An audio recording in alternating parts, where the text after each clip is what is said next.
Qo'limda ikkita g'ish. Sizlarning tilda aytganda bittasi teshuvsiz va bittasi teshuvli. Teshuvsiz g'ishimizda 3,5 kilodan 5 kilogacha, teshuvli g'ishimizda 2,5 kilodan 5 kilogacha bo'ladi. Hosili bilan shuni o'lchab ko'ramiz. Tarozimiz 5 kilodan boshlab bo'lganligi uchun teshuvli g'ishdan ikkita qo'yaman va 2 ga bo'lib yuboramiz.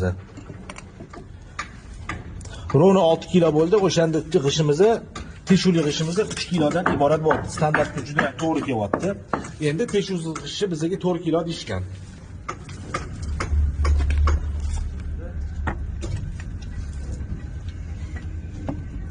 Ko'ryapsizlar mana 7 kilo bo'ldi. 3 kilo mana olib tashlaydigan bo'lsak, mana teshuvsiz g'ishimizda to'liq holli standartga mos kelgan holda 4 kiloni beryapti. Davom etamiz.